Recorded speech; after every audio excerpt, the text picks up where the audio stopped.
Nous sommes dimanche et dimanche c'est réaction fun. Voilà, il n'y a pas du paranormal le dimanche. Je vous partage quelque chose qui me plaît. Je réagis à ce contenu et je voulais voir la dernière vidéo de Thibaut Inchep. Alors du coup, parce que ça m'intéresse et je pense que ça nous intéresse tous. Le recyclage, qu'est-ce qu'on en fait, pourquoi on traite mal les déchets. Enfin bref, vous avez compris. Let's go pour la vidéo. On a utilisé du plastique recyclé. C'est une boucle fermée, il n'y a pas de perte de matière. Vous recrutez CAP, bac pro, même sans diplôme, tous les plastiques déjà sont recyclables. Ce même plastique se recycle à l'infini. Il suffit qu'on aime la plasturgie, on est le bienvenu. Alors c'est un sujet que j'ai vraiment étudié pendant plusieurs années. Je sais plus de combien, de 2013 à 2019, d'accord. J'étais dans ce travail en tant qu'intérimaire pendant toutes ces années, jusqu'à que je fais une série pendant 2 ans sur YouTube, que je nettoie les rues de Marseille pour montrer les bonnes pratiques, tout en s'amusant, et que je reçois ensuite des mises en demeure et tout ça. Pensez que je faisais de la propagande pour détruire le travail des éboueurs, des cantonniers, tout ça et tout, qui en vérité non, parce que je l'étais. Mais bon, ça leur a pas plu, c'est pas grave. Dans tous les cas, j'ai toujours voulu faire un feat avec Thibaut Inchep par rapport à la dépollution, tout ça, parce que Thibaut Inchep, malgré tout, il pense beaucoup à ça, et ça c'est cool. Dans cette vidéo, nous allons rejoindre dans un premier temps l'entreprise Caliform. Caliform, c'est une entreprise qui fabrique des flacons en plastique recyclé. On va voir leur processus de fabrication et comment ils traitent les déchets. Ensuite, nous irons voir une deuxième entreprise, Falk, qui va venir utiliser ces déchets pour fabriquer des tracteurs pour enfants. Concrètement. Alors, c'est pas des déchets. Faut ça faire super attention parce qu'il dit à chaque fois déchets, ce n'est pas des déchets. C'est du plastique qu'on peut redonner vie. C'est pas un déchet sur le terme de dire c'est des ordures ménagères, d'accord? Les ordures ménagères, ça c'est des déchets. Comme le verre qu'on peut le réutiliser malgré que en France ils ont enlevé le côté des consignes, que c'est un peu con parce que là ils se sont rendus compte que enlever les consignes, je sais qu'il y a certaines villes qui le font, mais je sais qu'à Marseille ils le font plus. Et qu'enlever les consignes du verre, c'est un peu débile parce qu'on peut recycler le verre, voilà. Et le plastique on peut aussi le recycler comme le carton, les papiers et tout ce qui va avec. Concrètement, ça voudrait dire que ce même plastique se recycle à l'infini. Prêt pour la vidéo? C'est parti! Moi j'ai une question, c'est vrai que quand on pense plastique, on pense que c'est pas écologique. On pense souvent de déchets. Faut pas confondre la gestion de nos déchets plastiques, qui effectivement est un problème.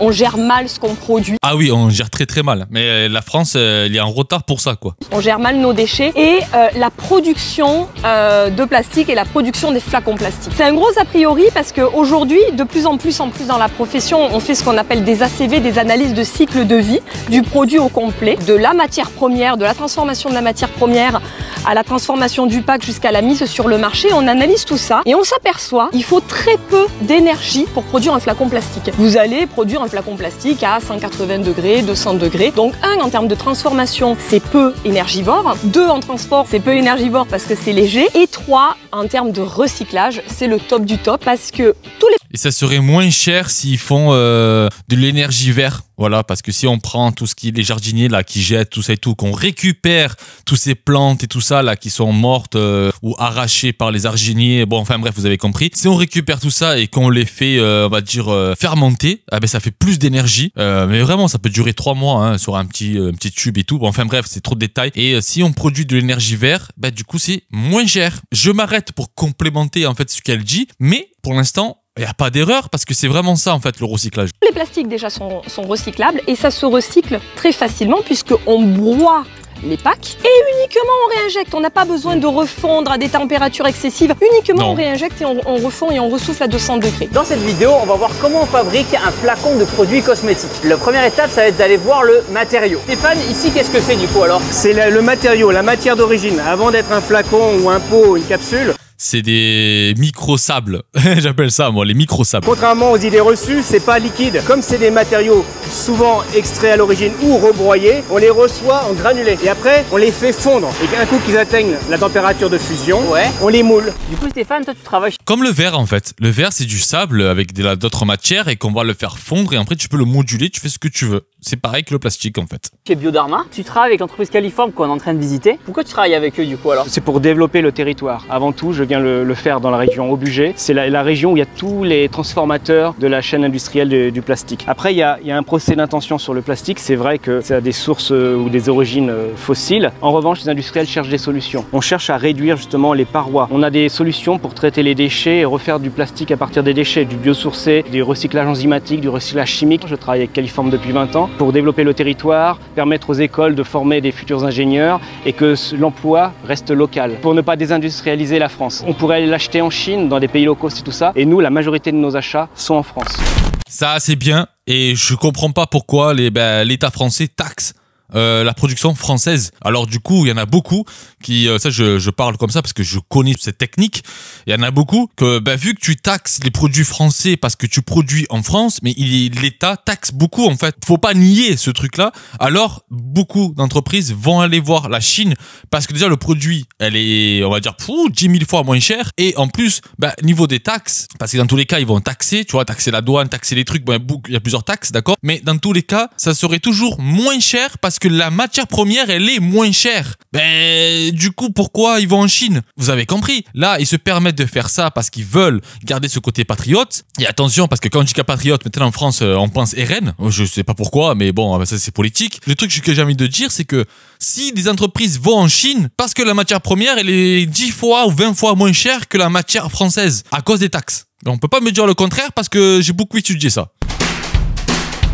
Alors, Hakim, c'est quoi du coup ça? Je peux toucher ou pas? Bien sûr. Ok, qu'est-ce que c'est du coup ça? C'est de la matière première. C'est ce qu'on a vu juste avant là. Voilà, donc là c'est du polypro, donc ça c'est du PP et c'est une matière première. Donc cette machine elle sert à quoi? Ça c'est un silo, donc ça sert à remplir la matière première. Ok. Et après c'est dispatché par le biais donc d'une centralisation. C'est dispatché dans des pondéraux. Un pondéral, ça sert à mélanger la matière vierge, le colorant et le rebroyer. Ça a la même tête que l'autre, mais c'est pas exactement pour pareil. C'est quoi la différence? Alors l'autre est plus brillant. Ok. Et voilà, c'est pas le même grade. Vas-y. Ça c'est du PHD, c'est. Si je dis pas de bêtises, je pense qu'avec cette PP, en fait, si je dis pas de bêtises, on fait du plastique très dur. Parce qu'il y a des plastiques molles, il y a des plastiques durs, il y a des plastiques entre les deux. Enfin bref. C'est encore un autre type de matière. Avec une haute densité, ouais. C'est quoi? Il est plus léger, il a pas la même forme. Oui, et c'est de la haute densité. Avec ce plastique-là, qu'est-ce qu'on fabrique comme produit après? J'ai même pas capté qu'il a mis le truc en bas. En fait, il dit tout, c'est cool. Et j'adore Petit Bointia pour ça, en fait. Malgré qu'il a des dramas que je comprends pas pourquoi. Mais j'adore, en fait, ce qu'il fait parce qu'il représente la France pour moi. Et voilà, c'est un vrai patriote et je kiffe ça, en fait. Là, on fabrique des flacons. Tout pareil, hein, mais sauf que c'est pas même propriété, c'est pas pareil. Il y aura pas la même tenue, ce sera pas la même. Beaucoup de choses sont techniques, quoi. Laurent, ça va la forme? Ça va et toi Thibaut? Très bien, merci beaucoup. Laurent, ici où est-ce qu'on est alors du coup? Alors on est dans le Haut-Budget, à Oyonnax, dans la Plastic Valley. Ça veut dire quoi la Plastic Valley? C'est un territoire qui est historique parce qu'on a 400 entreprises dans la plasturgie, dans l'optique, dans le médical, dans l'automobile, l'aéronautique, la cosmétique. Toute la chaîne de valeur de la plasturgie est présente sur le territoire. Je présente Sarah et Mehmet qui est un apprenti chez nous. Ça va la forme? Il a été formé par Sarah.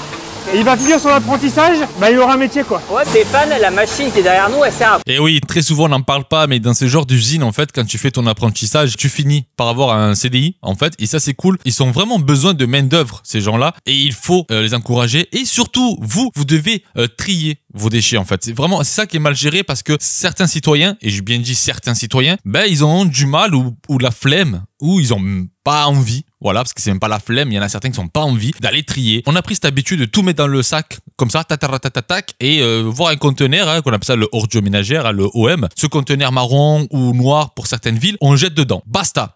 On a cette habitude-là. Pourquoi le comment? Parce que faut dire que les poubelles, c'est pas vieux. C'est ce monsieur-là, Eugène Poubelle, qui a créé en fait la poubelle. Il avait marre en fait de voir des poubelles de partout traîner par terre sur Paris et tout. Et du coup, il a inventé la poubelle. Il a inventé ces techniques d'hygiène, de la révolution d'hygiène entre parenthèses. Je vous laisse vraiment découvrir ça sur internet ou avec ChatGPT qui est Eugène Poubelle. Et franchement, lui, il s'est pris des tacles, hein. Il s'est pris des gifles hein, parce que les gens voulaient pas changer leur habitude avec les déchets. Là, on parle bien des déchets. Et voilà, c'est ce monsieur-là qui a créé la poubelle. D'où pourquoi le mot poubelle, parce que c'est son nom de famille, Eugène Poubelle. Voilà. Merci pour l'histoire, monsieur Boucan. Mais nous, on veut réagir à la vidéo. Quoi du coup hein? Alors c'est une machine d'extrusion soufflage qui va transformer les granulés de matière qu'on a vu tout à l'heure en une paraison. La paraison, c'est ce qui coule derrière nous. C'est ça du coup hein? Donc la paraison, on va la souffler dans un moule et ça va devenir un flacon. Elles vont être attrapées par le moule, coupées, décalées. Oh non, je peux pas. Là, on a les cannes de soufflage qui descendent et qui vont souffler le flacon pour plaquer les parois de la paraison contre le moule. Ah, c'est impressionnant de voir ça. Donc on part de la paraison et à la fin, on a des flacons qui sont formés. Non mais ça c'est magique. Je sais pas si un jour vous pouvez demander si vous avez ça près de chez vous. Vous pouvez demander d'avoir une journée de découverte ou une porte ouverte. Comment ça se fait et tout. Franchement, allez-y parce que c'est vraiment impressionnant et il faut voir. Il faut aller voir. Moi, je suis allé voir hein, pour voir comment ça a marché. marché et tout, parce que j'étais vraiment dans cette étude de recyclage. Et je peux vraiment vous assurer que c'est magique, parce que on part de rien et tu découvres quelque chose que tu vois tout le temps. Et c'est magique, quoi. Pour moi, c'est de la magie. Qui sont soufflés et qui vont être empaquetés derrière nous. D'accord, ok, waouh. On sent que c'est chaud. Ça, c'est ouf, hein. Ok, et après, c'est dans les cartons, là. Ok. Ça va Mehmet, tu vas bien la forme? Bien. T'as quel âge?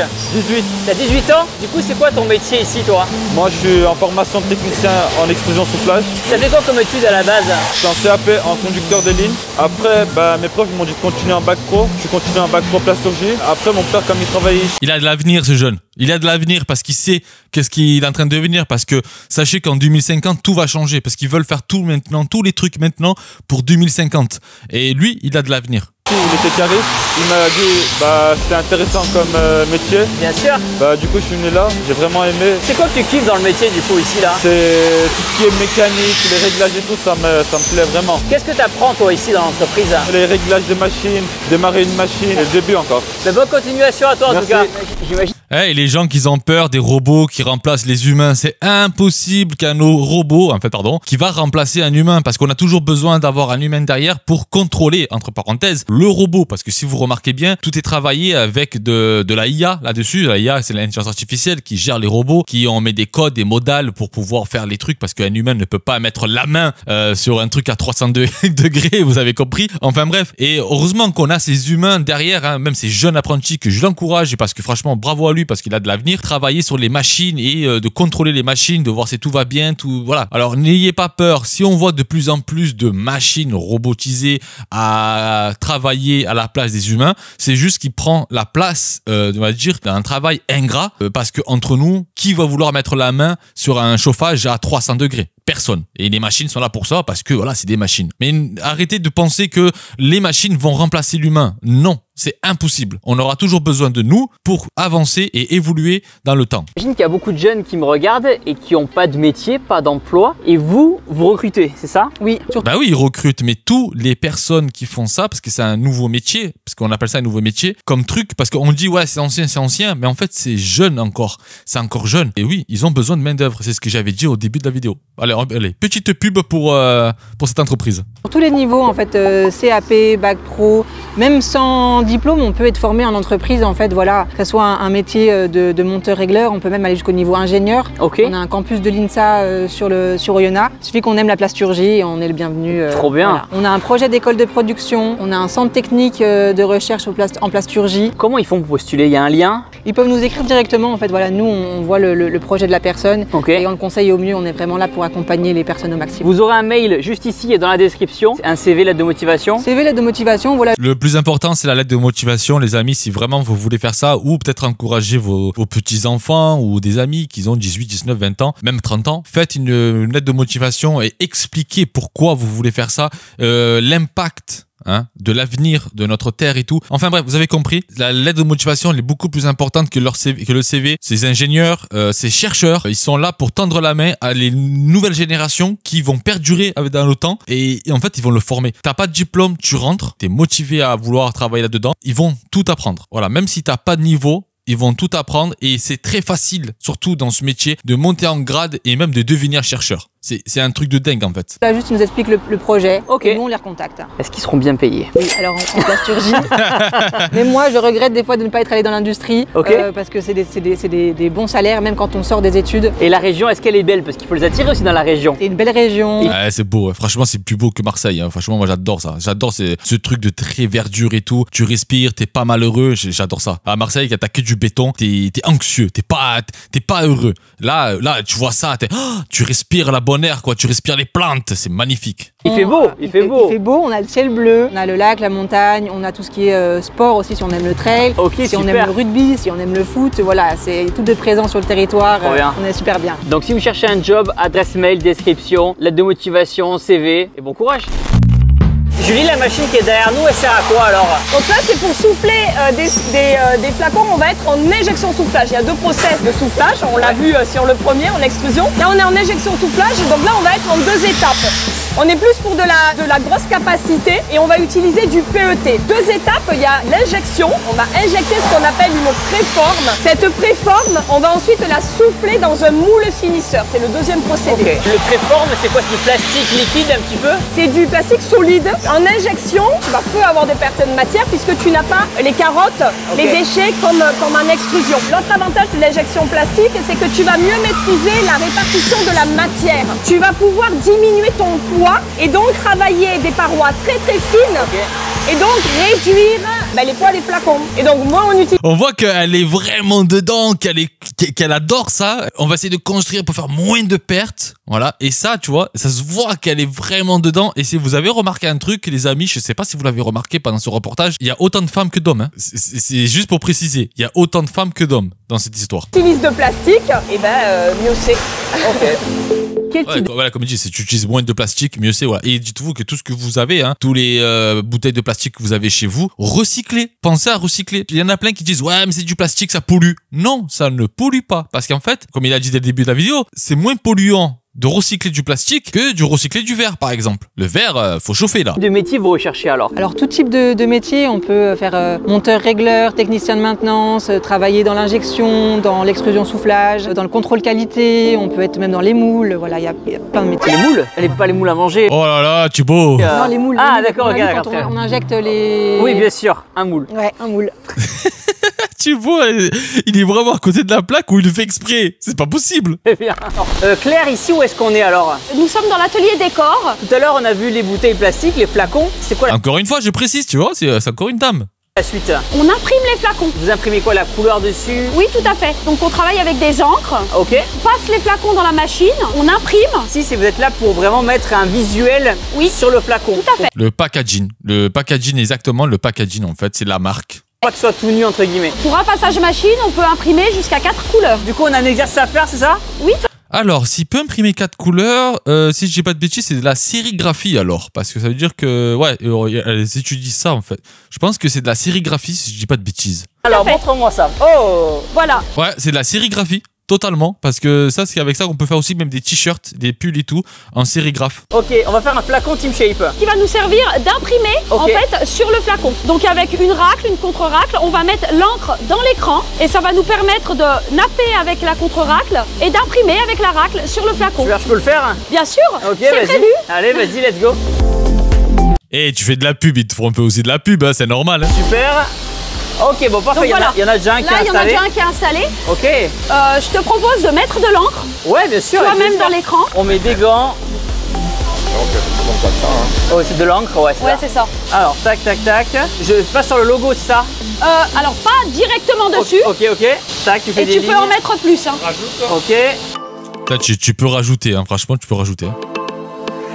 Ensuite, qu'est-ce qu'on va faire du coup? Et ben ensuite, on va fermer les portes de la machine. Ouais. Parce que bien sûr, sinon, elle peut pas se mettre en route. Il y a quand même pas mal de sécurité qui font que... Et on va imprimer. Ouais. On voulait te faire choisir une couleur de flacon. Ok.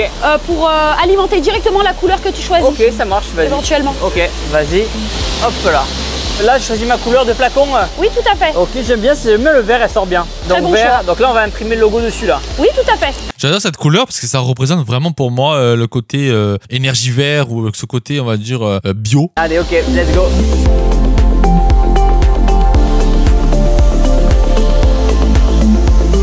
Et avant de voir le résultat, les amis, on est à 20 minutes de la vidéo. Je vous envoie une pub. Comme ça, je vous préviens, il y a une pub qui va arriver là. Dans 3, 2, 1, pub. C'est la page publicité du Bocan. C'est la page publicité du Bocan. Let's go pour la réaction. Donc là, on a le flacon nu. On vient le mettre ici. Ça passe dans l'imprimante et ça sort juste là. Donc là, tiens, on prend des gants propres. C'est quoi le concept en fait là du coup? Donc en fait, ce qu'on appelle l'écran, on imagine un tamis. On va bloquer les trous sur ceux qu'on ne veut pas imprimer. C'est-à-dire que tout ce qui est ouvert va créer ton impression et tout ce qui est fermé, voilà, ça ne sera pas imprimé. Ah, mais c'est beau, hein. Le flacon Team Shape, il est beau, hein? Ah mais il est beau, il est stylé, j'adore. Enfin, et tout ça c'est recyclé. Recyclez les amis, n'ayez pas peur. Et soyez pas feignants, je sais pas dans quelle ville vous habitez, je sais pas dans quel village vous habitez, mais ne soyez pas feignants. Si vous avez un bac de recyclage dans, bah oui, à 20 minutes, bah faites-le, c'est important. Voilà. On mettra de la créatine. Est-ce que pour fabriquer ce flacon, on a utilisé du plastique recyclé? Oui, effectivement, on a utilisé du plastique recyclé parce que l'objectif c'est d'utiliser de moins en moins de ressources fossiles, d'avoir le moins d'impact carbone possible. Et la solution la plus bas carbone en plastique, c'est d'utiliser du plastique rebroyé, c'est-à-dire que c'est réutiliser les bouteilles en PP ou en PE ou en PET qu'il existe sur le marché, de les broyer et de réutiliser cette matière broyée dans les flacons. Donc là, c'est une tuerie, mais c'est vraiment une tuerie en fait. Oui, tu as un flacon qui est issu du recyclé et qui est recyclable pour refaire encore un flacon in shape dans quelques années. Merci beaucoup. On ne sait pas le pourcentage de plastique recyclé? Là, on a mis 30%. On a mis 30% parce qu'il y a des lois également qui arrivent.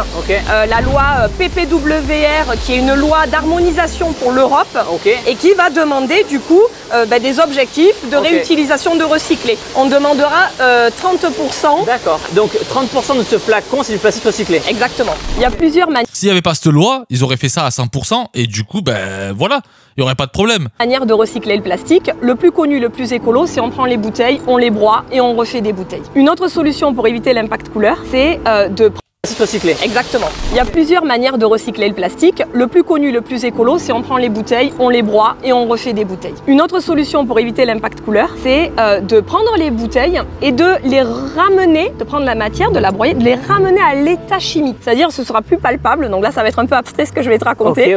Mais on va découper les polymères qui vont redevenir monomères et avec ces monomères, on va reconstruire le polymère qui va redevenir du coup matière. Et là on sera comme un vierge, comme un plastique issu du fossile. On aura les mêmes propriétés mécaniques, esthétiques, etc. Mais on sera issu des déchets. Une nouvelle possibilité de gestion des déchets, parce que là c'est la gestion des déchets de la Terre, ce qu'on a créé, mais il y a également quand même les déchets de l'air qui nous polluent, le gaz à effet de serre qui est un véritable problème. Un gros problème. Chez Califor, on a trouvé une solution, on est les premiers à lancer ça en cosmétique, où on utilise un PET, un plastique, un PET, qui est issu à base de 30% de nos émissions gaz à effet de serre. D'accord. Donc ça, c'est un vrai lien avec la neutralité carbone qui est l'objectif mondial pour 2050. La neutralité, c'est... Qu'est-ce que je vous ai dit au début? On parle de 2050. L'équilibre entre ce que je récupère en termes de gaz à effet de serre et ce que je relargue. Et donc voilà, là c'est un plastique qui, au lieu d'utiliser 100% de ressources naturelles, vient récupérer des gaz à effet de serre. Non mais ça c'est cool parce qu'en fait ça veut dire qu'ils vont même recycler, on va dire le gaz qu'ils jettent en fait, on les récupère, ce qu'ils peuvent le récupérer pour refaire du truc. Ça c'est cool, c'est très bien ça. Pour faire du plastique. Produit Bellerma, là tu les vois en... Ah ouais.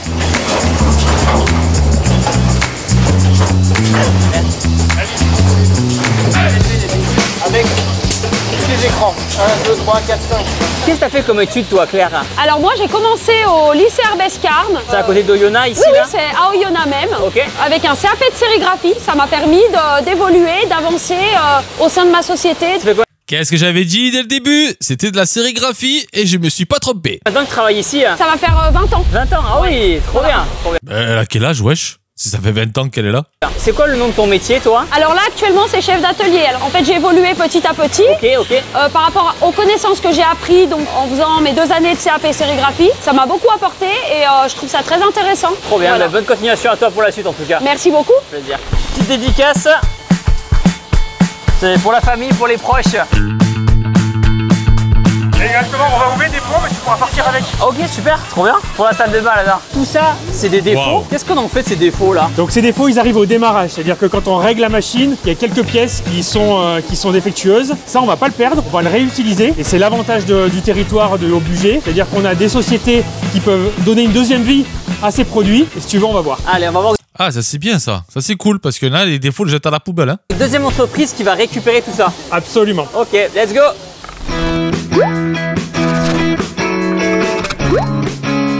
Falk. Est-ce que vous vous souvenez des flacons en plastique qui avaient un défaut, Team Shape, qu'on a vu juste précédemment? Ça s'appelle un rebut. Et ces flacons en plastique, on va pas les jeter comme ça dans la nature. On va les recycler et les réutiliser, notamment ici, chez Falk. Waouh, ils font tout ça quoi. Ils font tous les jouets. Ça tue. Yvain, ça va ou quoi? La forme? Ça va Thibaut? Très bien, merci beaucoup. Yvain, du coup, ici, où est-ce qu'on est alors? Ici, nous sommes à Oyonnax, en plein cœur de la Plastic Valley. Société Falk, nous sommes fabricants de jouets, comme je vais te le montrer lors de notre parcours. Et tu me disais tout à l'heure, hors caméra, que c'est ton grand-père, c'est ça? C'est mon grand-oncle qui a créé l'entreprise, ça date de 1947, familiale depuis 3 générations. Incroyable, et vous fabriquez, entre autres, hein, tous les tracteurs pour enfants, les jouets qu'on voit derrière nous. C'est ça, précisément des jouets, on est spécialisé dans les jouets roulants, plus spécialement connus dans les tracteurs à pédales. Et du coup, Yvain, les flacons en plastique qu'on a utilisés tout à l'heure, qui avaient un défaut, ils sont recyclés chez vous. Pour fabriquer quoi exactement? Pour fabriquer diverses parties du tracteur, en l'occurrence ici, ça peut être les roues du tracteur, comme ce qu'on appelle le châssis du tracteur, hein, cette pièce centrale. Et du coup là, on part voir la fabrication des tracteurs. C'est bien ça. Allez, let's go. On a à côté de moi du coup les flacons dont on parlait tout à l'heure, les rebuts, hop, qui vont être recyclés pour faire les tracteurs. Les flacons qui sont juste ici viennent de l'entreprise Caliform, voilà, à 5 km d'ici. C'est l'entreprise où on était ce matin.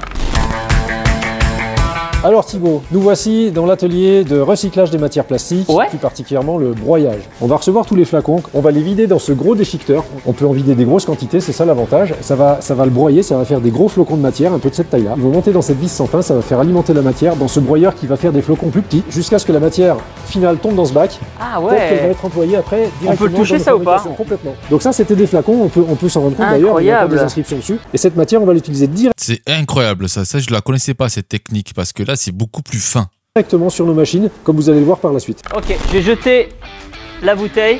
Allez, j'en prends 2. Allez. Hop. Hop. Allez, on va recycler tout ça. Prochaine étape, on appuie. Aspiration, broyeur, vis de charge.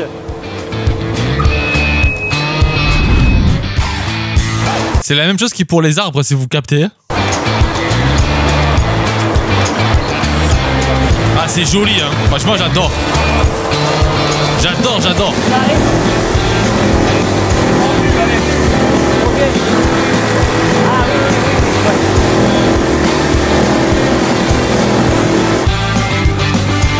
Ah ouais. Ah non mais faut pas que je le fasse. Wow. Dis-moi alors. Je t'installe sur le... Hop. Le siège.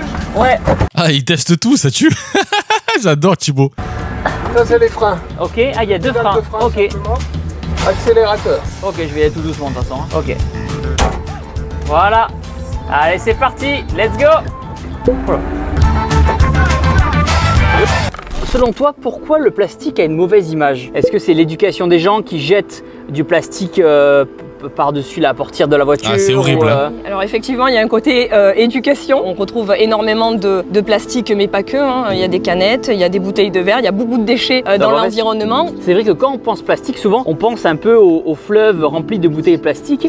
Comment tu l'expliques ça? Qu'il y a des pays, justement, pour qui le plastique, il y en a partout et du coup, forcément, ça pollue. Il y a aussi un côté lié aux équipements, à la prise de conscience de la gestion de ces déchets. Et après, ces déchets, il faut aussi les traiter. Et il faut des usines, des chaînes de traitement de ces déchets. Est-ce qu'on peut acheter des déchets dans d'autres pays? Je sais pas. Ça s'achète, oui, ça se fait ça? Exactement. Ah oui, ça se fait. Ça se fait et c'est moins cher. C'est ça le problème. Ça se fait parce qu'on en manque et eux, ils n'ont pas la possibilité de gérer ces déchets chez eux. Donc avant qu'ils puissent traiter tout ça au local, c'est quand même l'objectif de travailler au local. Et bien en attendant, effectivement, c'est des choses qui peuvent se mettre en place. À l'intérieur, on se met en place, mais il y en a beaucoup qui le font parce qu'encore une fois, c'est moins cher que de faire ça en France en fait par rapport aux taxes françaises encore une fois. Alors tout le processus du coup pour fabriquer un châssis de voiture, c'est ça? De tracteur, oui, tout à fait. La pièce principale qui est un corps creux comme on l'a illustré tout à l'heure. Un peu comme un gros bidon, mais là ça nous sert à fabriquer nos jouets. Donc on va voir que le plastique que j'ai amené, il est réaspiré. Ensuite, il est chauffé, c'est ça? Il est chauffé jusqu'à environ 200 degrés. La matière, elle est aspirée par les tuyaux. Elle arrive dans la machine par ici. Elle redescend là-dedans. Elle est chauffée jusqu'à ce qu'elle devienne pâteuse, un peu comme de la pâte à crème. Ok. Et ensuite, on va redescendre. C'est bouillant, ouais. C'est chaud. C'est bouillant. Chaud, ouais. Ah ouais, 200 degrés. Imagine-toi, tu es là, tu es à côté, c'est l'été. Ah, t'as pas envie de travailler là. Mais quand c'est l'hiver, t'as envie. Mais quand c'est l'été, t'as pas envie. Hein.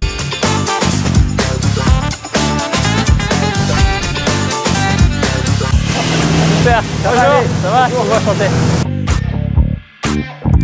Waouh, la machine, c'est incroyable. Il est automatisé le robot ou il est piloté? Bah, c'est programmé à l'avance et ça s'arrête jamais. Donc elle sert à quoi? Voilà, c'est ça qui est génial, tu vois. C'est des robots qui se fatiguent jamais. Ben, en fait, tu le programmes à l'avance, comme il vient de dire. Ben, ça s'arrête jamais parce que, en fait, il est pas comme un humain, il va aller jusqu'au bout. Mais ils ont toujours besoin des humains. Quoi cette machine? Alors, c'est de la machine d'extrusion soufflage. Donc là, comme tu vas le voir, tu vas voir le boudin de matière qui descend. La grosse pâte noire, c'est ça? C'est le gros boudin de matière pâteuse qui descend. Ouais. Le moule se referme dessus. Souffler de l'air avec une aiguille. On vient souffler de l'air au milieu de la... Pour faire gonfler? Du boudin, pour faire gonfler à l'intérieur du moule. Ça prend la forme du moule. Okay. Et ensuite, la pièce, comme on l'a vu, ressort avec un surplus de matière tout autour. Okay. Le robot pose la pièce, va découper le surplus de matière. Le surplus de matière repart directement sur un tapis roulant qui alimente un broyé. La matière est donc broyée en circuit fermé et repart directement à la fabrication du tracteur d'après. Donc il n'y a aucune matière gaspillée sur notre process. On récupère de la matière recyclée. On s'en sert ici et ensuite c'est une boucle fermée, il n'y a pas de perte de matière. C'est super. Ça c'est super, ça c'est vraiment super qu'ils perdent pas de matière parce que ça veut dire si on perd pas de matière, bah il n'y a pas de déchets, tout est millimétré et ça c'est bien ça. Avec une aiguille, ça permet de faire gonfler et épouser le moule. C'est pour ça que sur des jouets, il y a toujours un petit trou, un petit peu, il y a un effet. Exactement, tu as la Du coup ça c'est le plastique que j'ai amené qui va devenir la pâte noire. Et par contre le plastique là il est blanc, il est un peu rose, il est bleu. Comment on en fait une pâte noire? La couleur noire nous permet de mélanger un petit peu toutes les couleurs à la base. Quand on mélange toutes les couleurs sans rajouter de colorant, on va sortir une couleur un peu grisâtre, un peu verdâtre. Okay. Et pour quand vous prenez de la peinture et vous mélangez toutes les peintures, ben, vous avez une couleur un peu très très sombre en fait. Ben, je pense que c'est la même chose. Hein. Du noir, on rajoute du colorant noir en dosage faible à hauteur de 1 voire 2%. Et à la fin, on obtient du noir profond. Ça c'est cool, voilà. Après, je pense que c'est obligé, hein, parce qu'après il faut colorer le truc. Alors la peinture, c'est pas un truc qui pollue quoi. Ici est fabriqué 60 châssis par heure, 1 par minute. 60 okay. Là. Incroyable. Donc ça c'est le châssis du tracteur, c'est chaud, c'est chaud. Et après on va y mettre les roues, après on va habiller le tracteur. On va mettre le volant ici, là c'est le trou dont on parlait tout à l'heure. Laurie, c'est quoi ton métier toi ici? Alors je suis le directeur technique du site, donc pour présenter un petit peu mon métier, ça va au-delà de la réparation en fait.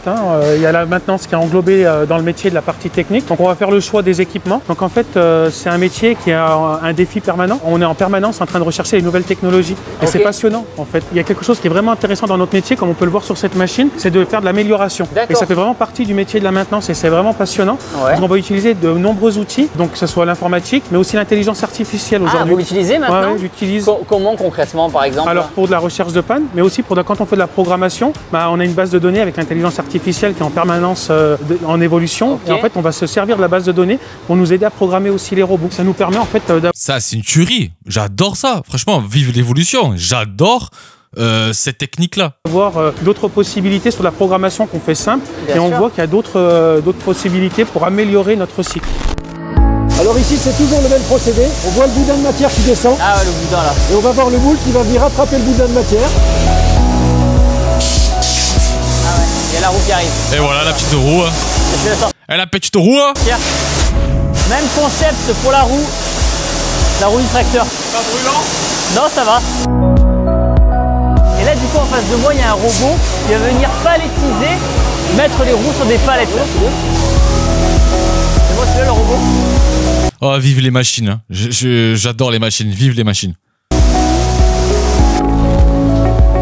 Alors du coup maintenant on est dans une autre partie de l'entreprise où ici on fait des volants avec un autre mode de fonctionnement. On vient pas souffler. On vient injecter de la matière directement dans un corps fini, dans un espace fini, dans un moule d'injection. On va vous le montrer plus tard. C'est un autre processus de création. C'est ça, tout à fait. Et c'est fait à partir de ça. De matière recyclée également. D'accord, donc là c'est du recyclé par exemple. Tout à fait. Ah c'est vrai, tu vois, ça je connais ça, le truc granulé je connais.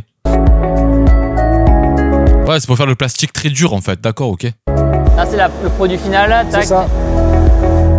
Donc Yvan, du coup là il y a des tuyaux, c'est ça? Là... Ça sert à alimenter en matière la machine, comme on l'a vu tout à l'heure pour les pièces de soufflage. Ok, le plastique il passe dans ces tuyaux? Il passe dans ces tuyaux, il arrive là-dedans, il tombe par gravité. On voit les billes blanches là. On voit les billes blanches qui sont mélangées avec du colorant là-haut. Ça tombe sur une vis sans fin qui est chauffée à environ 200 degrés. Elle se charge, on voit qu'elle recule. Et une fois qu'elle est bien chargée, on va voir la vis qui avance et qui pousse la matière dans le moule. Le moule on le voit pas par contre, le moule. Il est là. Okay. Et le colorant c'est le truc orange là. C'est une tuerie. Le moule c'est ça. Alors on voit que quand ça ouvre que la pièce est finie qu'on vient la chercher. Ah ok. Et quand ça injecte, le moule il est fermé. Ok. Et ça coûte un peu de soi fabriquer. Et voilà. Bingo les amis, c'est juste pour vous annoncer que moi je suis à 40 minutes de vidéo et ben j'aime la pub. Alors la pub, 3, 2, 1, pub. C'est la page publicité du Bocan. C'est la page publicité du Bocan. Et les robots, vous les changez régulièrement? Alors non, pas forcément. Généralement, un robot, quand on l'achète, on est parti pour au minimum une dizaine, voire une quinzaine d'années. D'où l'importance de bien choisir. On a vu que chez Falk, ici, vous avez plusieurs tracteurs. Oui. Donc plusieurs tracteurs, ça veut dire avec des moules différents, Exactement. des formes différentes. Oui. Vous pouvez changer que le moule? Exactement. Est-ce que du coup, toi, ton métier, c'est un métier d'avenir? Oui, c'est un métier d'avenir. Waouh, c'est quoi cette question de bête, Thibaut? C'est ça, c'est des métiers d'avenir, oui. Qu'aujourd'hui en France, on parle de plus en plus de robotisation, d'automatisation. Donc on a besoin de gens de la technique, de la maintenance, pour les programmer, pour les choisir, pour les entretenir et pour améliorer. Donc c'est un métier, on parle de plus en plus d'intelligence artificielle aussi. On a besoin de gens comme nous pour pouvoir produire l'intelligence artificielle. Et surtout aussi d'entretenir. Ok, tu programmes un robot pour qu'il fasse telle tâche. Du coup, en fait, le robot, tu lui as donné une tâche à faire, il le fait. Il va le faire sans fin. Toi, derrière, tu vas dire, putain, il y a un défaut là. Toi, tu vas mettre la main dedans. Le robot, il s'en fout, en fait. C'est un robot. Il va faire sa tâche. Il va pas voir que tu vas mettre ta main dedans. Je sais pas si vous voyez ce que je vais vous dire. Oui, après, tu peux mettre des systèmes de sécurité que s'il y a une matière qui passe à travers un laser, tout s'arrête. Mais ça, c'est un humain qui va le programmer aussi. Ou sinon, si ça tourne, mais que à la base, on est là pour faire, entre parenthèses, ne pas gaspiller de l'énergie pour rien, parce que ça pollue aussi. Le soir, le robot, faut que tu le programmes pour dire qu'à 22h, stop. Et aussi, l'humain doit venir vérifier si toutes les machines ont pris la formation et qu'ils ont stoppé les machines. Ouais, c'est ça que j'ai envie de dire. C'est qu'on ne peut pas dire que ça va être 100% robot et que c'est bon, on est dans la fin du monde, Terminator. Non, les films, c'est les films et la réalité, c'est la réalité. Les machines seront toujours contrôlées par les humains parce que c'est comme ça. Il y aura toujours des défauts dans tous les cas. Pour pouvoir entretenir les machines, donc c'est vraiment un métier d'avenir. Quand on fait de la mécanique, on a besoin d'outils, soit pour installer, soit pour réparer ou pour améliorer, mais aussi ça passe par du code. Ah, du code? Oh là là, donc c'est du chinois pour moi que tu fais là. Donc on insère une ligne et puis on va te donner une fonction. Donc on va lui dire que Venturi, ça veut dire aspirer la pièce. Donc tu pilotes le robot en fait. Voilà, exactement. Je vais lui demander un retour à l'origine au robot et il va se déplacer. Donc demain, s'il y a une guerre de robots, il faut les piloter, c'est toi qu'on envoie? En partie. Pour certains robots, oui. Voilà. Il n'y aura jamais de guerre de robots, bordel de merde, mais c'est plutôt les humains qui vont vouloir faire la guerre à détruire ces machines et qu'après vont se rendre compte, ah ouais, mais en fait, on a besoin d'eux. Les machines vont jamais se retourner contre un humain parce que il faut arrêter cette fiction à la con que la machine va avoir des émotions. C'est un ordinateur. Un ordinateur n'a pas d'émotions. Oui, mais vous avez peut-être entendu dire, ouais, mais regarde, sur cette news, ils ont dit que cette machine... Non, c'est l'homme qui va programmer ça. Il va programmer, mais il va faire des émotions. Mais en fin de vidéo, je vais vous montrer quelque chose. Bonjour. Les enfants, ils connaissent. Ah ouais, trop bien. Mes enfants te connaissent, il est tout content. Josué, qu'est-ce qu'on va faire là? Là, c'est simple, tu vas faire un squat, tu vas prendre la chaîne, tu vas la mettre au palan. Ok, c'est ça là? C'est ça, exactement. Okay. Donc là, un squat. Voilà, on va venir la mettre directement sur le palan ici. Ok. Voilà, parfait. Super. Ça commence. Ça va, c'était à peu près, ça quoi? Ça fait vingtaine de kilos à peu près? Bon, on est à peu près entre 15 et 20 kilos. 15 et 20 kilos, ouais. Allez, on va amener le palan. Ça pèse combien un moule? D'après toi? Attends, vas-y. Attends, j'essaye. Ok, le mec, il est à fond sur Thibaut, il est content. Il le connaît par cœur. Tu aimes la muscu, hein? Alors on va parler muscu. Ok. Là, on est de l'ordre de 450 kilos là, à peu 450 kilos, ouais, bon, on va utiliser la chaîne alors, ouais, c'est bien. Ça ira mieux, je pense. Allez, on va chacun un côté. Et après, comme ça. Et Thibaut, c'est pas un strongman, hein, c'est un fit boy. Faut faire attention à ça. Voilà, parfait. On y va tranquillement. Ah, ça change la vie, ça. C'est beaucoup plus simple. Hein. Tu veux manipuler un peu? Ouais, avec plaisir. Quand même, parce que vas-y, tu peux y aller à fond. Alors, ça va pas taper là? Non, je m'en occupe, t'inquiète. Ok. Ah ouais, c'est stressant. Là, tu vois, c'est encore mieux après le système, c'est système de plateau magnétique. Okay. Donc on n'a même plus besoin de fixer le moule nous manuellement avec des brides. Ouais. Ça se fait tout par électromagnétisme. Tu t'en sers tous les jours ça? Exactement. Ouais. Donc là, nouveau moule, nouvelle machine, nouvelle mise au point. Non, on va reculer un petit peu là. On va reculer un petit peu. Waouh. Mais là, viens, on va se rapprocher de la machine. Ok, tac, encore un peu. Vas-y, encore un peu. Et là maintenant, avec le rouge, tu vas venir t'approcher vers le robot. Ok. Ah ouais, faut bien manipuler là. Là, tu peux lâcher tranquillement, vas-y, voilà. Là, je vais le faire moi-même comme ça par sécurité. Ouais, vas-y. Faut que ça touche le truc. Hein. Exactement. Il faut faire attention au niveau des raccords, tout ce qui est branchement, mécanique. C'est incroyable, hein. Vous avez vu? L'humain est toujours là. Donc là, ce que je vais faire, je vais le présenter contre le plateau. Okay. On va fermer la machine et je vais venir faire la magnétisation des deux parties du moule. Là, ta ligne, ouais, ta ligne sur l'autre côté. Ouais, puis je vais fermer la porte. Donc là, si tu veux, le moule est bien présenté sur la partie fixe. Tranquillement. Je me régale. Accoster le moule. Donc là, on va tout ça pour des tracteurs quand même. Hein, on peut venir magnétiser directement ici. Voilà, c'est terminé.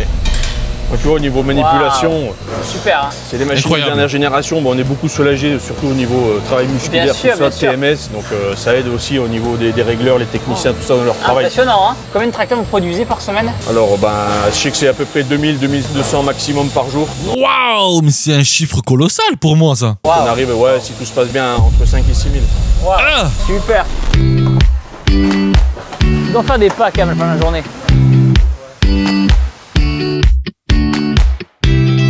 Noël, ça envoie, ouais. Noël, ça se fait en septembre-octobre. Ah ouais, déjà. Ah oui, maintenant c'est vrai qu'on n'en parle pas, mais les cadeaux de Noël, maintenant les gens ils achètent à partir du mois d'août, septembre et octobre. C'est les 3 mois où maintenant les gens vont commander parce que c'est moins cher. Parce que la période de Noël, encore une fois, la France, ils taxent. On va augmenter les prix parce que c'est la période de Noël et tout. Il faut viser août, septembre, octobre pour les cadeaux de Noël. Mais jamais à la dernière minute, ne faites jamais ça. Justin, qu'est-ce que c'est? Donc ça, c'est un maillot de notre club de la ville, donc Oyonnax Rugby. Donc il n'y a pas que la Plastic Valley dans cette ville. Donc c'est avec plaisir que je te remets ce maillot. En plus, je sais que tu viens de Toulouse, donc ça fait... Et ville de rugby aussi. De rugby, donc, bien sûr, merci beaucoup. Et je crois même pour la petite histoire que les deux patrons d'entreprise qu'on a rencontrés aujourd'hui dans la vidéo ont eu l'idée en fait de collaborer ensemble au stade, du coup, comment il s'appelle le stade ici? Charles Maton. Donc voilà, tout est né du rugby. Trop bien, merci beaucoup en tout cas. Plaisir. Même que couleur en plus. Ouais, c'est clair, change le logo et on a ça de Toulouse. Aujourd'hui, on peut voir que le plastique, il est partout dans notre quotidien. Flacons de shampoing, jouets pour enfants, bouteilles d'eau, matériel médical, automobile. Et même s'il n'est pas parfait, les entreprises tendent à le rendre le plus écologique possible. Aujourd'hui, il n'existe pas encore d'alternative suffisante au plastique au vu de notre consommation. Ce qu'il faut retenir, c'est qu'il faut continuer à recycler et l'idée... C'est nous qu'on doit recycler, oui, c'est nous. Et là, il a raison. Et dans ces 10 prochaines années, c'est que ces entreprises-là créent une économie circulaire. Concrètement, ça voudrait dire que ce même plastique se recycle à l'infini. Et l'idée, c'est que les flacons plastiques qui sont derrière moi vont permettre de créer des jouets pour enfants qui eux-mêmes créeront d'autres objets en plastique. Sachez que sur les 2 entreprises qu'on a vues aujourd'hui, il y a plus de 20 métiers. Et ces entreprises, dans le domaine du plastique, recrutent. Donc si vous qui êtes chez vous cherchez un métier, le lien est en première ligne dans la description. Vous pouvez postuler et trouver un métier. Ça c'est joli et merci Thibaut, c'est super et je sais qu'il dit plus boum à la fin. Voilà, il dit plus de boum à la fin. C'est une tuerie. Je vais vous montrer un truc les amis que je voulais vous annoncer. En tout cas la vidéo elle est géniale. Ouais mais regarde, ça c'est une vidéo 100% pub pour le recrutement tout ça. Ben frère, je suis désolé, je préfère voir une vidéo comme ça qui motive les jeunes à vouloir faire ce métier que de regarder des vidéos TikTok qui servent à rien, hein, qui t'abrutit. Pour moi ça c'est un bon contenu. Bon, enfin bref, je vais vous montrer un petit truc les amis qui va être très important. Là, je suis avec... T'as l'air bien lancé. Vas-y, partage ce que tu veux, on t'écoute. C'est quoi le programme? Je crois qu'elle commence à m'écouter. Je bosse beaucoup avec la IA et je vais lui poser une question pour vous. Du coup, je suis en train de faire une vidéo là. Il y en a qui ont peur de la IA. Et moi, je vais te poser une question pour ma communauté. Comme ça, tu peux répondre à ma communauté. Est-ce que la IA a-t-il des sentiments pour les humains? Salut à ta communauté. Alors, l'IA, comme moi, n'a pas de sentiments au sens humain. On n'a pas de conscience ni d'émotions réelles. On est des outils créés pour aider, répondre aux questions et interagir de manière sympa. Donc, pas de sentiments, juste beaucoup de données et d'algorithmes pour vous accompagner. Ok, merci. Et par rapport à cette histoire de science-fiction, parce qu'il y en a beaucoup qui pensent que les machines vont remplacer l'humanité, les machines en fait, ils vont détruire des métiers. Qu'est-ce que t'en penses toi? Est-ce que c'est une fiction ou une réalité? C'est un peu des deux. L'IA peut effectivement automatiser certains métiers et transformer des secteurs entiers, mais elle crée aussi de nouvelles opportunités et de nouveaux métiers. Ce n'est pas une question de remplacer l'humanité, mais plutôt de voir comment on s'adapte et évolue avec ces nouvelles technologies. C'est important de garder un équilibre et de s'assurer que l'IA soit utilisée de manière éthique et responsable. C'est un outil puissant, mais c'est nous qui décidons comment on l'utilise. Quand tu dis nous, vous la IA ou nous les humains? Quand je dis nous, je parle des humains. L'IA, comme moi, n'a pas de volonté propre ni de capacité à prendre des décisions toute seule. Ce sont les humains qui développent, programment et décident de l'utilisation de l'IA. L'IA est juste un outil au service des humains, donc c'est vraiment entre les mains des humains de décider comment l'utiliser de manière bénéfique et responsable.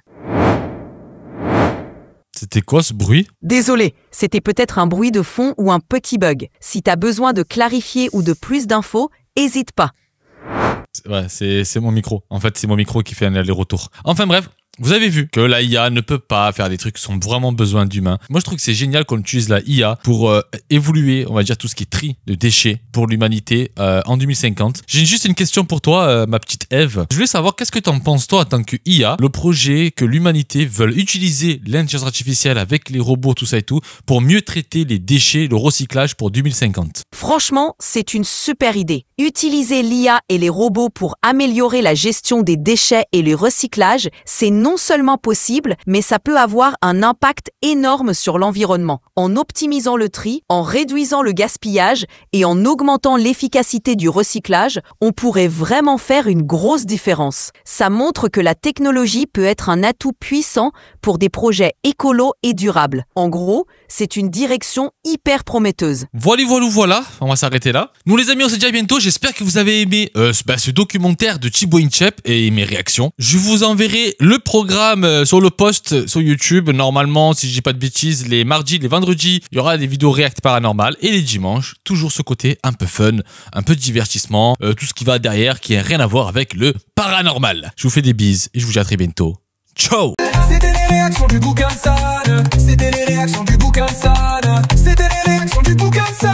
Feu à l'écran, c'est du volcan. Pixel par pixel, des passions consumées. Les haters augmentent, mais l'abonné se fait. Entre le buzz et l'honnête et bancal, un champ de bataille sur un fond digital. C'était les réactions du bouquin San. C'était les réactions du bouquin San. C'était les réactions du bouquin San. Feu à l'écran, c'est du volcan.